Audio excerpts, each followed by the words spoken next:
Hello everyone, आप सभी का स्वागत है साइंस सेक्शन में। आज हम चैप्टर नंबर 3 पढ़ रहे हैं, फाइबर टू फैब्रिक। ये जो चैप्टर है क्लास 7 से लिया गया है और क्लास 6 में भी फाइबर टॉपिक है चैप्टर नंबर 3 और 4 में। तो आप 6 और 7 दोनों ही स्टूडेंट्स इसको पढ़ सकते हैं। ओके स्टूडेंट्स, जैसे कि आप सब जानते हैं कि फाइबर क्या होता है, फैब्रिक क्या होता है। अगर नहीं जानते हैं तो इस चैप्टर में हम पूरी डिटेल में उसको स्टडी करेंगे। ठीक है, स्टार्ट करते हैं। सो इम्पॉर्टेंस ऑफ क्लोथ्स। जैसा कि आप सब जानते हैं कि हम सीज़न टू सीज़न अपने क्लोथ्स के मटेरियल्स को चेंज करते हैं। जैसे कि हम गर्मी के दिनों में लाइट कपड़े पहनते हैं, है ना, वाइट कलर के कपड़े पहनते हैं। क्यों पहनते हैं? ताकि हमारी जो बॉडी है वो हीट को एब्जॉर्व ना कर पाए।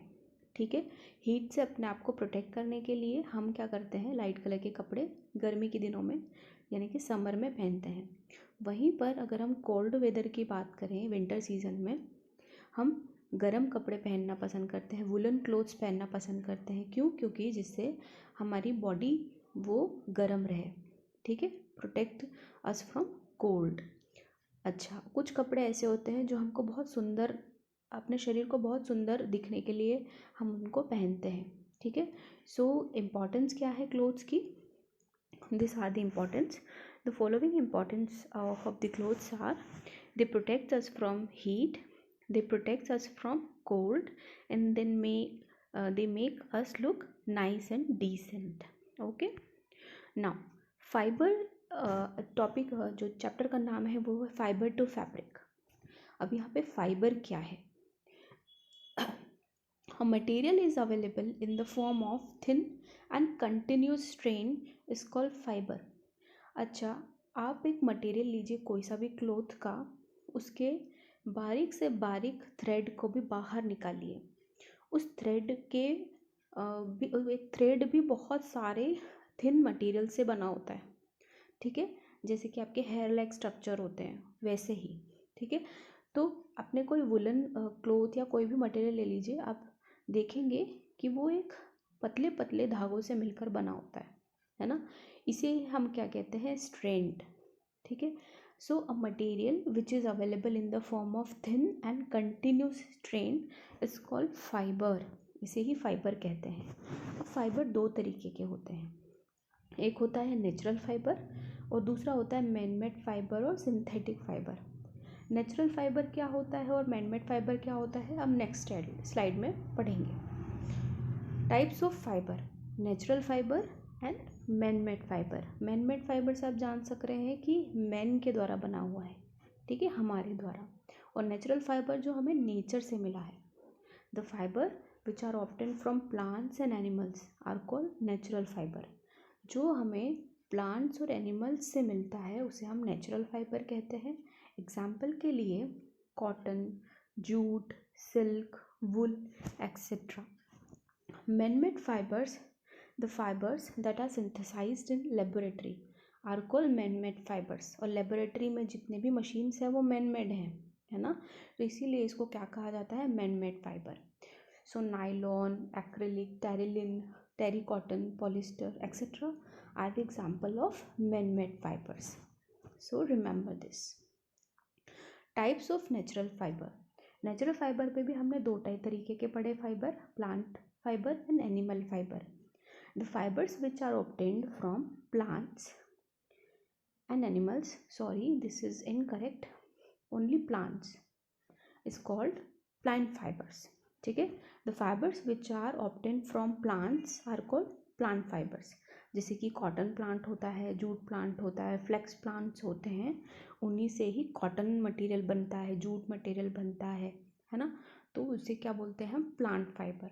एनिमल फाइबर जो कि हमें एनिमल्स से मिलते हैं, जैसे कि the fibres which are obtained from plants, sorry यहाँ पे सिर्फ एनिमल्स आएगा, animals are called animal fibres.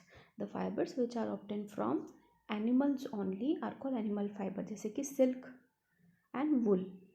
ठीक है, ओके, नाउ एनिमल फाइबर की बात करते हैं। The common animal fibres are wool and silk. Wool is obtained from sheep, goat, yak, camel, llama, alpaca, etc. This are the names of animals जिससे कि हमें wool मिलता है, ठीक है।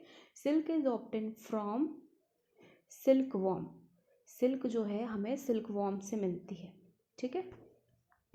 Rearing and breeding of ship, कैसे उनको पालते हैं हम, कैसे उनसे शिप से हम वूल को अलग करते हैं, ये सारी चीज़ें हम इसमें पढ़ेंगे। किस किस जगह पर इंडिया में वुल का प्रोडक्शन होता है, ठीक है, ये सारी चीज़ें पढ़ेंगे। और उनको क्या क्या चीज़ें ज़रूरी है शिप्स को अच्छी हेल्दी, ताकि उनकी बॉडी के हेयर की ग्रोथ हो पाए, उन्हें क्या खिलाना चाहिए, ये सारी चीज़ें हम इसमें पढ़ेंगे। Rearing and breeding of ship, ships are reared in many parts of our country like Jammu Kashmir, Himachal Pradesh, Uttaranchal, Sikkim, Arunachal Pradesh, Haryana, Punjab, Rajasthan, Gujarat etcetera. ये जितने भी स्टेट्स के नेम लिए हैं, यहाँ पर शिप्स को पाला जाता है, ठीक है। Ship feed on grass and leaves, क्या खाते हैं वो, ग्रासेस खाते हैं और लीव्स खाते हैं प्लांट्स की।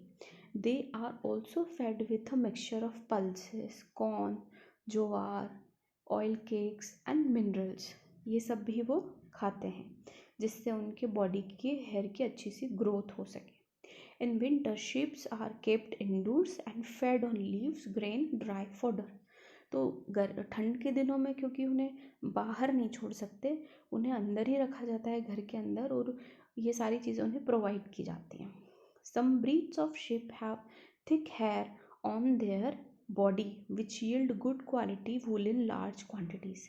कुछ तरीके की शिप्स, उनकी ब्रीड इस तरीके की होती है कि उनके शरीर पर बहुत थिक हेयर आते हैं, जिसकी क्वालिटी जो है वूल की वो बहुत अच्छी होती है।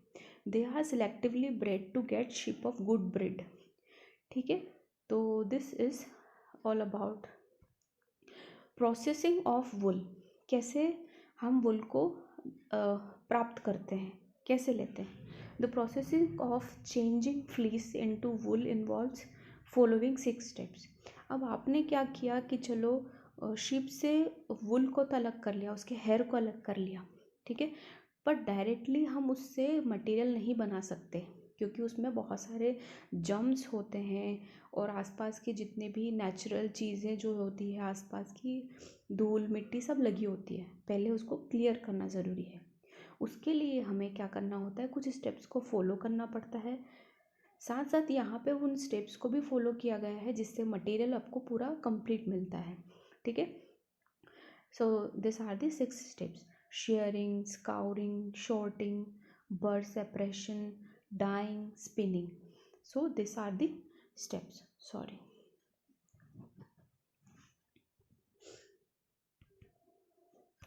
Okay, cutting of wool. यहाँ पे सबसे पहली चीज़ क्या है कि वुल को पहले कट किया जाता है, ठीक है। तो यहाँ पर एक जो पर्सन है वो क्या कर रहा है, कटिंग कर रहा है। और यहाँ पे आपको एक मशीन भी दी हुई है, शिप शेयरिंग मशीन, जिससे कि कटर भी कहते हैं, उससे सारे हेयर को रिमूव कर लिया जाता है उसकी बॉडी से, ठीक है। Now yarn types and its uses. There are 2 types of yarn: long yarn and short yarn. So the long yarn threads are usually knitted to make sweaters, mufflers, capes and shawls. तो actually long yarn का use कहाँ पर किया जाता है, sweaters को और mufflers को, कैप्स, शॉक्स, इन सबको बुनने के लिए। The shorten yarn threads are woven into fabrics. जो शॉर्टन यार्न होते हैं उनसे हम फैब्रिक का, जैसे कि एक फैब्रिक बनाते हैं, ठीक है। नाउ वुल और यार्न किसे कहते हैं, जैसे कि आप ये देख सक रहे हैं, ये जो है ये है वुल और ये है यार्न, ठीक है। सो यहाँ पर जो थ्रेड लाइक स्ट्रक्चर दिख रहे हैं ये एक्चुअल में यार्न है, और यहाँ पर जो एक पूरा बंडल है जिससे कि मम्मियाँ स्वेटर वगैरह बुनती हैं उन्हें हम कहते हैं वुल, ठीक है। यूजेस ऑफ वुल, वुल की क्या यूजेस हैं।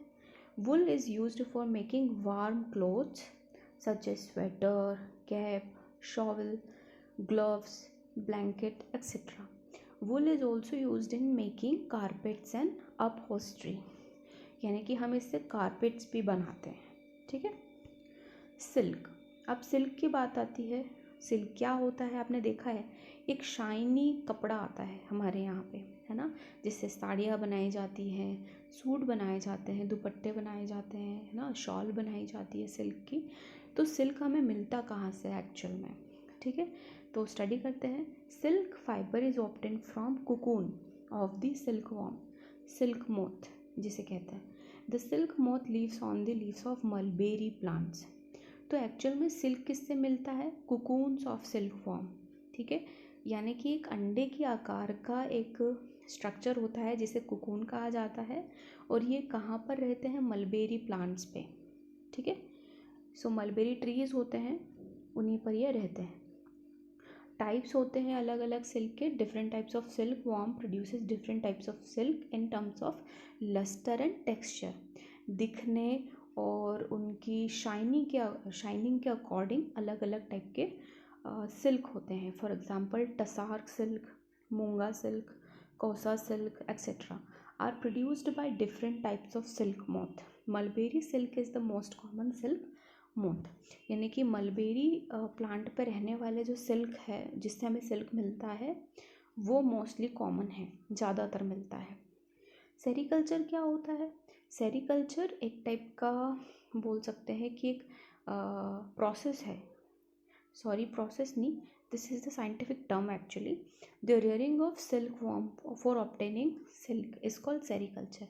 यहाँ पे क्या किया जाता है कि बहुत ज़्यादा तादाद में सिल्क को रखा जाता है, वहाँ से सिल्क को प्रोड्यूस किया जाता है।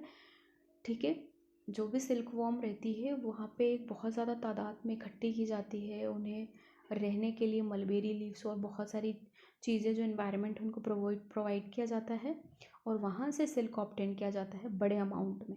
उसी को क्या कहा जाता है? सेरीकल्चर।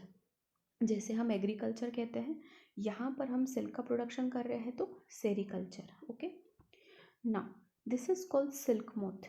ये जो छोटा स्ट्रक्चर आपको दिख रहा है ये मेल सिल्क मोथ का है। ठीक है, यहीं पर यहाँ पे फीमेल का है। ठीक है, हिस्ट्री ऑफ सिल्क, यहाँ पर अब जैसे कि हमारे इंडिया में सिल्क प्रोड्यूस किया जाता है, पर कहीं ना कहीं से तो शुरुआत हुई होगी ना। तो silk was discovered in China.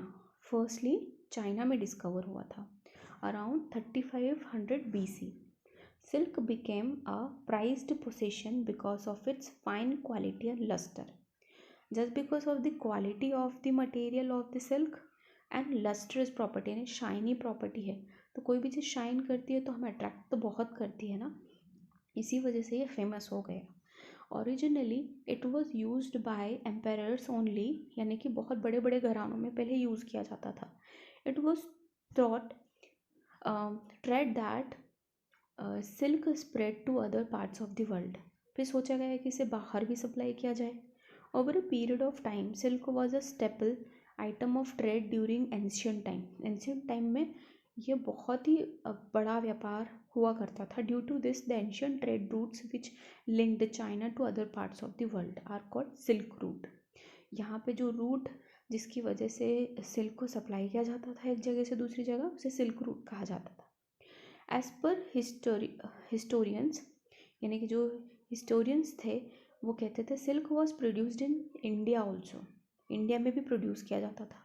Proof of use of silk during the Indus valley civilisation has also been found, यानी कि इंडस वैली सिविलाइजेशन में भी सिल्क के कुछ मटेरियल या कुछ प्रूफ मिले हैं। ठीक है, life cycle of silk warm, क्या लाइफ साइकिल होती है, कितने दिन तक वो ज़िंदा रहती है, कब वो कोकून बन के सिल्क को प्रोड्यूस करती है, ये सब चीज़ें ये लाइफ साइकिल के अंदर आती है। There are 4 stages in the life cycle of silk moth. 4 stages होती हैं। सबसे पहला आता है एग, दूसरा लार्वा, तीसरा pupa and fourth one is adult. So female silk moth lays eggs, जो फीमेल सिल्क मॉथ है वो एग्स को प्रोड्यूस करती है। After 14 days eggs are hatched into larvae. जो 14 days हो जाते हैं एग्स को तो वो लार्वे में कन्वर्ट हो जाती हैं, जैसे कि जिन्हें कहते हैं कैटरपिलर्स। ठीक है, grown into pupa, secretes fiber made of protein and weaves the fibers around itself completely। यानी कि क्या होता है कि जो प्यूपा स्टेज होती है उसमें वो एक टाइप का प्रोटीन सिक्रेट करते हैं अपने बॉडी से और अपने अराउंड उसे बूनते रहते हैं। ठीक है, इसी से ही क्या बनता है, कुकून, एक अंडे के आकार का वाइट कलर का एक स्ट्रक्चर बनता है जिसे कुकून कहा जाता है। Live in the cocoon for some time, वो उसी के अंदर ही कुछ दिनों के लिए पैक रहते हैं। After coming out the cocoon grow into silk moth, उसके बाहर निकलने के बाद वो सिल्क मोथ में कन्वर्ट हो जाती है। जैसे यहाँ पे एडल्ट सिल्क मोथ है, ठीक है, यहाँ female silk moth with eggs, यहाँ पे वो एग्स को प्रोड्यूस करती है। यहाँ पे ये कैटरपिलर स्टेज है, लार्वे स्टेज, यहाँ पे वो एक प्रोटीन सिक्रेट करती है जो अपने आसपास इस तरीके का स्ट्रक्चर बनाती है, इसे बोलते हैं कुकून। फिर कुकून से ये परिपक्व होकर यानी कि एडल्ट होकर कुकून विद डेवलपिंग मोथ, ये बाहर निकलती है और एडल्ट बनती है। ठीक है, तो ये स्ट्रक्चर जो है वो पूरा इस तरीके से चलता है। मलबेरी ट्री, तो यही मलबेरी ट्री है, ये मलबेरी फ्रूट्स आपने खाए होंगे, है ना। तो यहाँ पर इन्हें ये जो मलबेरी लीव्स है इन्हें बहुत पसंद आती है, इसी को खाती हैं और इसी पर ही वो रहती हैं। ठीक है, प्रोसेसिंग ऑफ सिल्क, सिल्क को कैसे प्रोड्यूस किया जाता है। The process of obtaining silk from silk moth involves rearing of silk worms, यानी कि बहुत ज़्यादा तादाद में सिल्क वॉर्म को एक जगह रखा जाता है, उनकी देखभाल की जाती है। Reeling, dyeing, this is followed by spinning and weaving. Okay, now this is how we produce silk. सबसे पहले जो सिल्क मॉथ है वो लेग्स को एक जगह इकट्ठे करती है, वहाँ से कैटरपिलर स्टेज आती है जिसे लार्वा स्टेज कहते हैं। उसके बाद कुकून बनता है, कुकून यानी कि प्रोटीन जो अपने आसपास वो सीक्रेट करती हैं, इसी को ही हम थोड़ा सेपरेट करते हैं तो इस टाइप का मटेरियल हमें मिलता है। इसे ये बूंद रही है, उससे मटेरियल यहाँ पे फैब्रिक बनता है और यहाँ फाइबर बनता है, उसके बाद यहाँ पे फैब्रिक हमें सिल्क साड़ीज़ दुपट्टेज मिलते हैं। ठीक है, rearing of silkworm, the female silk moth lays eggs. Eggs are stored over a clean cloth or paper strips. The eggs are warmed to a suitable temperature. The eggs hatched into larvae called caterpillar or silkworm. The silkworm are kept in bamboo trays and feeds on mulberry leaves and grown in size. तो होता क्या है कि जो silk moth है, female silk moth है, वो eggs को देती है। ठीक है, उन्हें क्लीन क्लॉथ में, पेपर स्ट्रिप में रखा जाता है, उन्हें ऐसे सूटेबल टेम्परेचर पे रखा जाता है ताकि वो गर्म रह सकें। जब वो निकलते हैं तो लार्वा स्टेज होता है, वो लार्वा स्टेज को ही हम कैटरपिलर स्टेज कहते हैं। और फिर silkworm are kept in bamboo trays, इन्हें बैम्बू ट्रेज में रखा जाता है जहाँ पर वो मलबेरी लीव्स को खाती हैं और बड़ी होती हैं। ठीक है, after 30 to 40 days the silkworm stop eating and begin to spin cocoon, यानी कि 30 से 40 दिन के बाद जो सिल्कवॉर्म है वो खाना बंद कर देती है और कुकून बुनना स्टार्ट कर देती है। और कुकून क्या है एक्चुअल में, एक प्रोटीन है जो अपनी बॉडी से सीक्रेट करती है और आसपास उसे बुनने लगती है। ठीक है, so the cocoon gets hardened because of exposure of air, air के कांटेक्ट में आने से वो हार्ड हो जाता है। Inside the cocoon the silkworm develops into silk moth. So this is how कि the female silk moth lays eggs on the mulberry trees. They grown up and become caterpillar which is called larvae stage, and यहाँ पे इन्हें bamboo tray में रखा जाता है इन a suitable temperature. और फिर उसके बाद ये अपने आसपास एक प्रोटीन सिक्रेट करती है जिससे कि कुकून का फॉर्मेशन होता है। ठीक है, reeling of silk, the cocoons are collected and kept in sunlight or boiled or exposed to steam. The silk fiber separate out. So जो कुकून है उससे हम बॉईल करते हैं। ठीक है, उन्हें पहले सनलाइट में रखते हैं, या तो बॉईल करते हैं या तो हम क्या करते हैं, स्टीम के अंदर एक्सपोज करते हैं जिससे कि वो सिल्क फाइबर हम उसे सेपरेट कर सकें। The process of taking out silk thread from cocoon is called reeling, यानी कि इसी प्रोसेस को, जिसे कोकून से हम सिल्क थ्रेड को अलग कर रहे हैं, उसे हम रीलिंग कहते हैं। ठीक है, reeling is done by machines, machine से डन किया जाता है। जैसे कि आप देख रहे हैं यहाँ पर जो प्रोसेस है, इसके थ्रू हम सिल्क मटेरियल को अलग कर रहे हैं, सिल्क फैब्रिक को अलग कर रहे हैं। Dyeing, spinning and weaving. अच्छा, आप सभी ने देखा होगा कि अलग अलग कलर के सिल्क आपको दिखते हैं, तो उन्हें डाई किया जाता है। ठीक है, क्योंकि आपको जो मटेरियल है, बेसिक मटेरियल, वो तो वाइट कलर का मिलेगा, बट आपको जिस कलर का सिल्क चाहिए उसे पहले आपको डाई करना पड़ेगा। The silk fibres are then dyed in different colours. Spinning and weaving, वही उस मटेरियल से आप क्या करेंगे, अपने जो भी आप साड़ी बनाना चाह रहे हैं, सूट बनाना चाह रहे हैं, वो सारी चीज़ें हम स्पिनिंग एंड वीविंग के अंदर आती है। The silk fibres are then spun into thread woven into different types of clothes which is called fiber. ठीक है, this is spinning and weaving process of silk. ठीक है, uses of silk, silk के क्या यूज़ है? Silk is costly fibre, fabric, यानी कि बहुत कॉस्टली होता है just because of the property, उसकी प्रॉपर्टी की वजह से।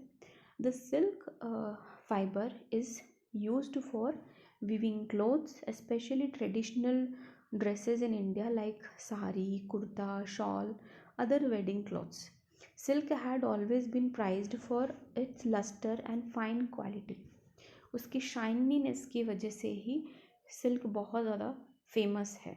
The countries which produce silk on a large scale are called China first rank पर, and then India. Thank you everyone. ये जो टॉपिक हमने फाइबर टू फैब्रिक पढ़ा है, ये इसका पार्ट 1 है। इसके बाद हम प्लांट फाइबर के बारे में पढ़ेंगे, क्योंकि अभी तक हमने एनिमल फाइबर के बारे में पढ़ा है। ठीक है, अगर आपको ये वीडियो पसंद आया है तो please subscribe my channel for more updates. Thank you all of you.